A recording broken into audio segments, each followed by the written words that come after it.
যদি তোমরা পাপ করে একনিষ্ঠভাবে আমি আল্লাহ রাব্বুল আলামিন আমার দরবারে সে যদি তোমরা ক্ষমা চাও, আমি আল্লাহ রাব্বুল আলামিন ওই ক্ষমার মধ্যে বিন্দু পরিমাণ ফাঁক রাখি না। বলি সুবহানাল্লাহ।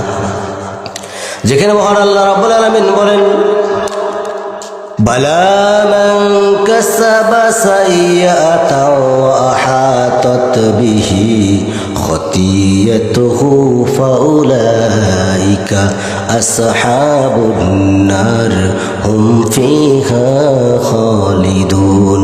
জোরে বলুন আল্লাহু আকবার। আল্লাহ তাআলা বলেন, পাপ তোমাকে ঘেরাও করে ফেলেছে, তোমার নিজের হাতের কামাই। যে বান্দা পাপ করবে আমি আল্লাহ রাব্বুল আলামিন তাকে সরাসরি জাহান্নামের মধ্যে দিয়ে দেব। আমি আল্লাহ রাব্বুল আলামিন নিজে ঘোষণা দিয়ে দিলাম, তাদেরকে আমি চিরকাল জাহান্নামের মধ্যে, আমি আল্লাহ রাব্বুল আলামিন তাদেরকে চিরকাল জাহান্নামের আগুনের মধ্যে, জ্বলন্ত আগুনের মধ্যে নিক্ষেপ করে দিয়ে দেবো। বলি নাউযুবিল্লাহ।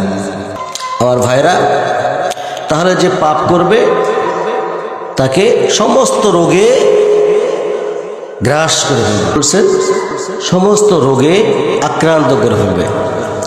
কি আক্রান্ত করবে? এই যে শীত এখন আমাদের, ঠিক কিনা?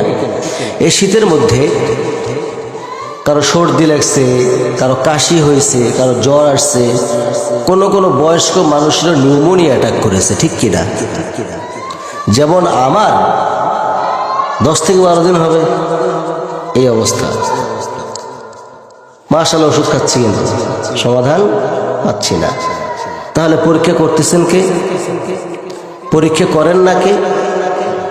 আচ্ছা, পরীক্ষা যে করেন এতে আমাদের লস না লাভ? আল্লাহ যে পরীক্ষা করেন এতে আমাদের লস না লাভ? লাভ। কি লাভ? লাভ আছে যে আল্লাহ তাআলা বান্দাকে পরীক্ষার মাধ্যমে একটা জান্নাত দেবেন। বলি সুবহানাল্লাহ। এই শীত দিয়া ঠান্ডা লেগেছে মানুষকে, নিউমোনিয়া ডাক করেছে, কাশি হয়েছে, সর্দি লেগেছে বান্দাকে, আমার আল্লাহ রাব্বুল আলামিন পরীক্ষা করে বলতেছেন, ও বান্দারা দেখি তুই মসজিদ পানে যাস কি যাস না, আমি এটাই দেখবো মাত্র।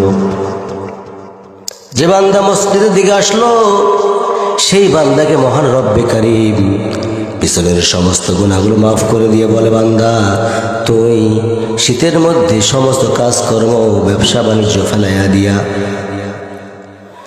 এই শীতের মধ্যে গোসল বানাইয়া নিয়ে বান্দা তুই আমার মসজিদের দিকে ধাবিত হলি। বান্দা আমি তোর সমস্ত পিছনের তামাম জিন্দেগির গুনাহগুলো মাফ করে দিয়ে আমি আল্লাহ রাব্বুল আলামিন তোকে স্বয়ং সম্পূর্ণভাবে আমি আল্লাহ তোকে নিষ্পাপ বানায় দিয়ে দিলাম। আমার বন্ধুগণ, আমার ভাইরা আমার, তাহলে আল্লাহ রাব্বুল আলামিন পরীক্ষা করবেন।